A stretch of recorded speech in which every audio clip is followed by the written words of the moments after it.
और उधर हिमाचल प्रदेश के मंडी से बहुत ही भयावह तस्वीरें सामने आई है, जहां 14 अगस्त को बादल फटा था और जिसके बाद आई बाढ़ ने भारी तबाही मचाई। और इस तबाही का पहला शिकार बने यहाँ के गांव वाले, जिनमें से कई को अपने घरों से भागने का भी वक्त नहीं मिला, क्योंकि यहाँ के लोगों के मुताबिक जब वो सो रहे थे तब तड़के ही ऊपर बादल फटा और उनके घरों में बाढ़ के साथ मलबा तेजी से आ गया। उस दिन हम रात को सोए हुए थे, जब सुबह आवाजें आई 4 बजे के करीब, मतलब बारिश काफी तेज हो गई थी। उसके बाद बारिश और तेज हो गई और ऊपर से जब आवाजें आई तो मैं अपने बच्चों को लेकर, एक मेरा बच्चा ये है और एक घर में है छोटा, तो उनको लेकर हम दूसरों के घर में भागे। बाढ़ और मलबे की वजह से गाँव के एक परिवार के 2 लोग जख्मी हो गए और 3 अभी भी लापता हैं। 3 अभी मिसिंग है, तो एक मेरी वाइफ है, एक मेरी बेटी है 6 मंथ की है महीने की, और एक मेरी सिस्टर है। अभी तक ढूंढ रही है टीम, दिक्कत आ रही है ना, टीम ढूंढ रही है अभी। और इसी हादसे का शिकार एक साथ कई ट्रक और बस भी हो गए, जो उस वक्त आगे का रास्ता बंद होने की वजह से इसी जगह पर 11 अगस्त से फंसे हुए थे। और उसी दौरान बादल फटने का यह हादसा हुआ और कई ट्रक और बस मलबे में फंस गए, जिसमें कई यात्री बस भी शामिल हैं, जिनको काफी नुकसान भी पहुंचा है। वहीं नेशनल हाईवे का एक बड़ा हिस्सा टूट गया, जिसे रिस्टोर करने का काम चल रहा है। किसी तरह से जो है अभी 2 दिनों में हमने जो है 7 मील तक हमने पंडोह से लेकर के रास्ता रिस्टोर कर लिया। अभी सिंगल लेन जो है एस्टेब्लिश हुआ है, बट भरी हुई ट्रक को ले जाना अभी भी रिस्की है। ड्रोन से ली गई तस्वीरों में मंजर बहुत ही भयावह है। यहाँ भयानक तबाही हुई है, जिसमें पूरा का पूरा रास्ता मलबे से भरा पड़ा है। इसके अलावा ढेर सारी चट्टान ने सड़क पर कब्जा कर लिया है। वहीं जो ट्रक में यहाँ फंस गए हैं, उनका सामान भी खराब हो रहा है। नाजिर अली हमारा नाम है सर। 11 तारीख से फंसी इधर हम। एप्पल लोड किया सर, एप्पल भी सब खराब हो चुका है सर। अभी कोई निकलने की कोई व्यवस्था बनी नहीं है। हालांकि जो ट्रक और बस यहाँ फंसे हैं, उनके स्टाफ के साथ ही यहाँ फंसे यात्रियों के खाने का इंतजाम आसपास के गाँव वालों ने किया है और यहाँ के होटल संचालकों ने किया है। साथ ही प्रशासन भी मदद पहुँचाने में जुटा है।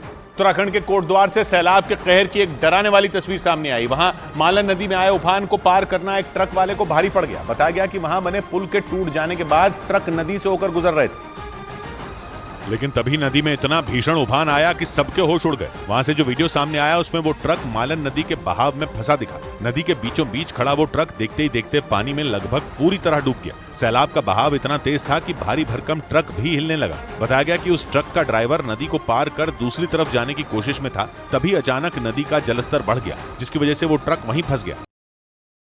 उत्तराखंड के उत्तरकाशी से डरा देने वाला एक वीडियो सामने आया। वहां कुछ छात्राएं अपनी जान जोखिम में डालकर जुगाड़ के पुल के सहारे नदी पार करती दिखाई पड़ी। छात्राओं के खतरनाक सफर का वीडियो सोशल मीडिया पर वायरल हो गया, जिसमें वो छात्राएं उस जुगाड़ के पुल के सहारे नदी पार करने की कोशिश करती नजर आई। नदी का पानी काफी तेज रफ्तार से बह रहा था। ऐसे में अगर उनका पैर फिसल जाता तो वो सीधे नदी में गिर सकती थी, लेकिन इसके बावजूद छात्राओं ने अपनी जान की परवाह किए बगैर नदी को पार करने का फैसला लिया। सभी छात्राओं ने लोहे के पाइप से बने उस पुल को धीरे धीरे पार कर लिया। बताया गया कि वहां भारी बारिश के बाद नदियों में उफान आने से लोग इसी तरह सफर करने को मजबूर हो गए। लोगों ने आरोप लगाया कि उनकी पुल बनाने की मांग पूरी नहीं की गई। शासन प्रशासन अभी तक सूद नहीं ले रही है। छात्राओं के जान जोखिम में डालकर नदी पार करने का वीडियो सोशल मीडिया पर वायरल हो गया। वहीं हिमाचल प्रदेश के कांगड़ा के हालात अभी तक भी ठीक नहीं हो पाए हैं और सैकड़ों की संख्या में लोग बाढ़ में फंसे हुए हैं, अब जिन्हें बाहर निकालने के साथ ही लापता लोगों की तलाश का काम जारी है, जिसमें अब तक बाढ़ वाले इलाके से 2000 से ज्यादा लोगों को रेस्क्यू किया गया है। 5 दिनों से चल रही इस ऑपरेशन में फतेहपुर और इंदौरा में वायुसेना के हेलीकॉप्टर और सेना की भी मदद ली गई। प्रशासनिक सूत्रों के मुताबिक इंदौरा और फतेहपुर में अब तक 994 लोगों को एयरलिफ्ट किया गया, जबकि 1005 लोगों को बोट के जरिए और 210 लोगों को ट्रैक्टर और ट्रॉली के जरिए सुरक्षित जगहों पर पहुंचाया गया। इस दौरान एनडीआरएफ की टीम बच्चों को, बुजुर्गों को गोद में उठाकर सुरक्षित जगह ले जाती दिखी। फतेहपुर उपमंडल में रेस्क्यू ऑपरेशन पूरा कर लिया गया है, जिसके बाद एयरफोर्स और सेना की टीम को वहां से वापस बुला लिया गया है। उत्तराखंड की राजधानी देहरादून में बाढ़ के बीच घरों में फंसे लोगों का रेस्क्यू किया गया, जिसके लिए एसडीआरएफ के जवान जी जान से जुड़ गए, क्योंकि वहां के कालूवाला इलाके में बाढ़ का पानी घुस गया, जिसकी वजह से वो इलाका टापू बन गया और वहां बने घरों में पानी भर गया। कई घर तो आधे से ज्यादा पानी में डूब गए और सड़कों पर दरिया बहता दिखा, जिसके बाद वहां रहने वाले लोगों की जान हलक में अटक गई। लेकिन एसडीआरएफ के जवान वक्त रहते बाढ़ग्रस्त इलाकों में फंसे लोगों को बचाने में जुट गए। वहां से आई तस्वीरों में हर बाधा से बेपरवाह रेस्क्यू टीम आगे बढ़ती दिखी। रात का घुप अंधेरा या घुटनों तक भरा पानी कुछ भी उनके बढ़ते कदमों को रोक नहीं पाया और उन्होंने वक्त रहते उस इलाके में फंसे लोगों को बचा लिया। पंजाब के फिरोजपुर में आई बाढ़ की वजह से हजारों लोगों की जान पर खतरा मंडराने लगा, जिसके बाद एनडीआरएफ और एसडीआरएफ के जवानों ने वहां फंसे लोगों को निकालने के लिए कई टीमें तैनात कर दी, क्योंकि वहां आई बाढ़ की वजह से गांव के गांव डूब गए। कमर तक भरे पानी के बीच लोग मदद की गुहार लगाते नजर आए, जिन्हें एनडीआरएफ के जवानों ने नाव की मदद से वहां से बाहर निकाला। कुछ लोग तो अपने घरों की छतों पर बैठे हुए हैं, मगर कुछ लोगों को अब यहां से निकाला जा रहा है। पंजाब में हुई मूसलाधार बारिश के बाद फिरोजपुर के आसपास करीब 50 गांवों में बाढ़ आ गई, जिसके बाद उनमें 20 गांवों का संपर्क तो पूरी तरह कट गया। यही वजह रही कि वहां से लोगों को निकालने के लिए राहत और बचाव दल की कई टीमें तैनात कर दी गई। उत्तर प्रदेश के मुरादाबाद में बाढ़ ने लोगों की मुश्किलें बढ़ा दी। वहां रामगंगा नदी में आई बाढ़ ने 40 से ज्यादा गांवों में तबाही मचाई, क्योंकि कई इलाकों में नदी का पानी सड़कों के ऊपर बहने लगा, जिसकी वजह से सड़कें ही गायब हो गईं।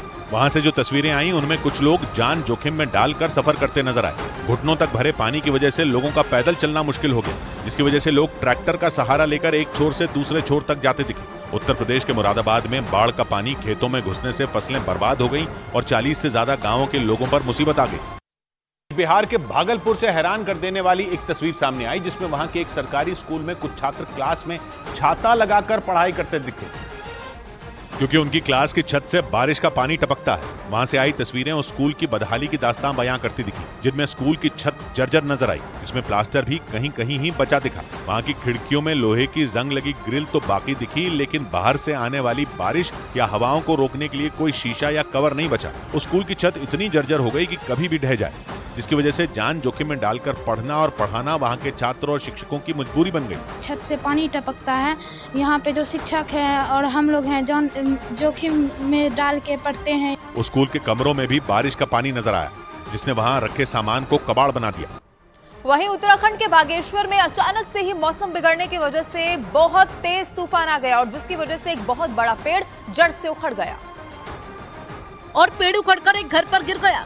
लोगों के मुताबिक बागेश्वर के कपकोट में सुबह से ही बारिश हो रही थी, लेकिन दोपहर के समय अचानक ही मौसम बदला और बारिश के साथ बहुत ही तेज हवा चलने लगी। हवाएं इतनी तेज थी कि हम ब्लॉक दफ्तर में काम करने वाले कर्मचारी दफ्तर में दुबक कर बैठ गए। अपने लाइफ में पहली बार इतना बड़ा तूफान देखा, बहुत भयंकर, इसको हम कोई बयान नहीं कर सकते, इतना बड़ा डर लग रही है। लेकिन इसी बीच एक विशालकाय पेड़ गिरा और ब्लॉक दफ्तर के परिसर में बने एक आवास पर गिर गया।